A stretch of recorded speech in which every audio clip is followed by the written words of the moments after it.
Good morning, Magic. I'm Gavin Verhey from Wizards of the Coast. And in addition to making Magic cards, you might recall that I'm a member of the Pauper Format Panel, or PFP, the group making recommendations about the Pauper ban list. Today, I'm representing the whole panel as we have quite an update for you. I want to talk you through not only some changes to Pauper that we have unanimously agreed on, but also what we think about where the format is right now, including some of what we're thinking about in the future. There's a lot to cover, so let's get started. Pauper is a format where only commons are legal, but that doesn't mean it isn't powerful. Counterspell, Lightning Bolt, and Brainstorm are cards you can expect to find here. But the gaps in what exists and the solutions to fill them are part of what make the format interesting. And when it comes to cards that generate advantage over time, the format doesn't have much in the way of value engines. Things like Planeswalkers, which reward games for going long, don't show up at common. But one of the biggest value engines has been the Monarch, since it debuted in Conspiracy: Take the Crown. Though designed as a multiplayer mechanic, in one-on-one play at common, it lets you have your own personal Howling Mine. Well, provided you don't get attacked, of course. This has historically unlocked some decks that are truly unique to Pauper, like Boros Monarch. And though that deck is less played now, it's still very memorable. But it's a very careful line to walk. When Commander Legends came out, with it came Fall from Favor. This 3-mana removal spell gave you the Monarch and ended up becoming ubiquitous in the format. It absolutely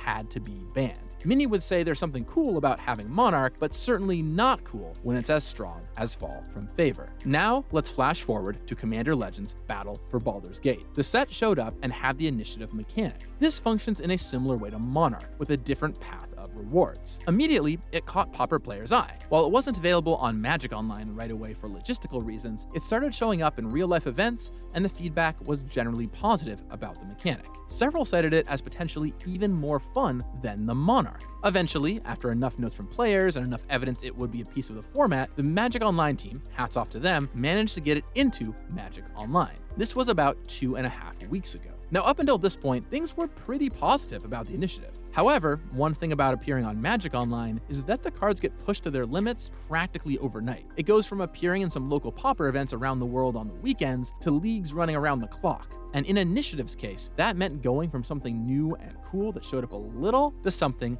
that showed up a lot. I'll cut to the chase. Over the past 2.5 weeks, the Pauper format has grown an initiative problem. The mechanic has shown up all over the place. It now appears as a cornerstone, not only in decks that have been established for years, for example, Fairies adopting both Aarakocra Sneak and Vicious Battle Rager, but also in new Turbo Initiative decks that play 4 copies of each of those, plus 4 Underdark Explorers. And it's not just about casting these cards fairly on turn 4. As I mentioned earlier, all commons can still be very powerful, and decks have begun playing Dark Ritual and Lotus Petal to get these out as quickly as possible. Many decks aim to land an initiative card on turn 1 and use that alone to ride the mechanic to victory. With Monarch, you just drew additional cards, but Initiative does more proactively, both growing your creature quickly, dealing an additional 5 damage, and then eventually getting you another huge creature. Those are all factors that let this mechanic snowball fast. The fact that Blue-Black Fairies, a deck which has remained pretty consistent in core and strategy for years, is suddenly sporting 4 Dark Ritual and up to 8 Initiative cards is pretty telling of the state of the format. Any format where a powerful and widespread strategy is play rituals on turn 1 or 2 to cast a single card and that card probably wins the game is likely to have problems, and that's the case here. So we dug into the league data and challenge results and analyzed the format and are banning some of the cards with the initiative mechanic. There are 7 total common cards with initiative.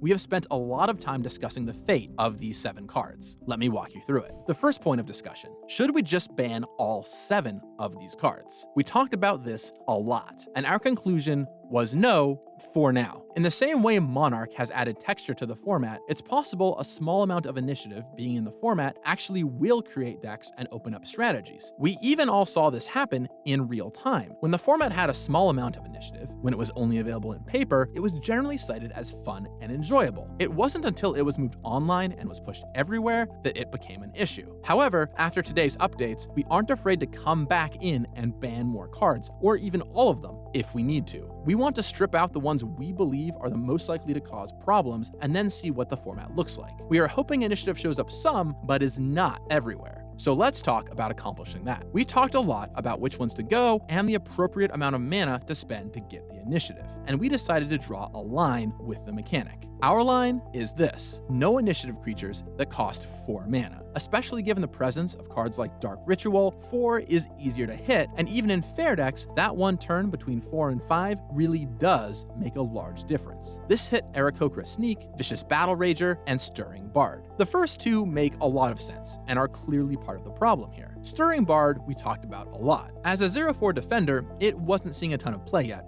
though it had seen some. However, our prediction is twofold. First of all, with the other better 4-drops gone, people would turn to the Bard, and while it doesn't attack, it still blocks people from taking your initiative quite well, much like how Battle Rager does. Red is also a color with rituals, where this can be accelerated out on the first or second turn, though admittedly harder than with Dark Ritual. Second, part of the problem is density. We are leaving some initiative cards, and being able to build the deck with lots of them just sets up the higher likelihood that this will be an issue. You'll note that while I said specifically we are banning the 4-drop creatures, we are leaving Trailblazer's Torch. While it can go in any deck, it doesn't give you a body to try and reclaim the initiative with, nor does it give you something capable of defending. If your deck is built around ritualing out a Trailblazer's Torch, it's pretty easy for your opponent to just play a 1-drop and nab it from you. We will continue to watch this card, but the fact it doesn't come with a creature is an extremely meaningful difference. The remaining 3 cards to look at are the 5-drops: Goliath Paladin, Avenging Hunter, and Underdark Explorer. The Paladin has not seen much play yet, and seemed, along with Torch, the safest to leave.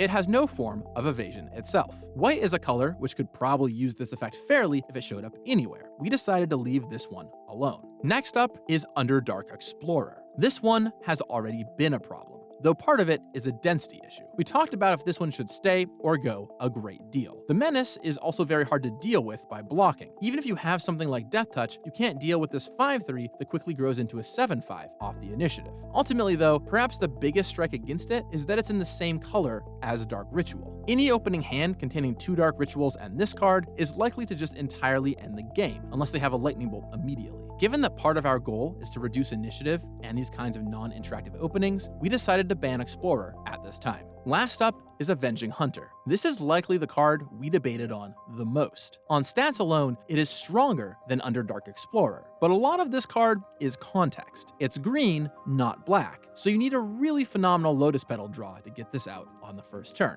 Additionally, green midrange is a deck which has had a fairly difficult time thriving in Pauper. It's been showing up some, with a decent red-green deck featuring Land Destruction and Cascade, but in general, midrange has had a tough time. It's possible that this is a tool it needs to help exist. Its Monarch card, Entourage of Trest, hasn't really been good enough. Now, it is in green, a color of natural mana acceleration. Instead of bursting it out turn 1 with Dark Rituals, you can seek to ramp it out turn 3 on the back of Elves or Utopia Sprawls. Is that okay? We decided it was worth giving a try. However, we totally admit that we may have to come back in the not too distant future and axe this card as well. But if we ban it now, we will never know if it could have been good for the format, and running that test seemed worth it. This is unlike Underdark Explorer, where we kind of know where that experiment leads. Either it's not played, or it's probably accelerated out in black control decks with Dark Ritual. Finally, I'll note that, of course, both the Paladin and Hunter are still susceptible to the Dark Ritual issue. You can play black-white or black-green and try and land one on turn 2, but it takes a lot more setup and deck building cost to make that happen, rather than slotting Dark Ritual and Underdark Explorer into any black shell. And if such a deck does become dominant, we will, of course, take action. So to summarize, we are banning Aarakocra Sneak, Vicious Battle Rager, Stirring Bard, and Underdark Explorer. We are leaving Avenging Hunter, Goliath Paladin, and Trailblazer's Torch. None of this is necessarily forever. Our hope is that this will create a format with a little bit of initiative, but in a far less polarizing way. However, we won't really know until the bans take place and the new format starts. We will be paying close attention to what this does to the format. If playing these initiative cards everywhere continues to happen, we will take additional action, likely by the end of October.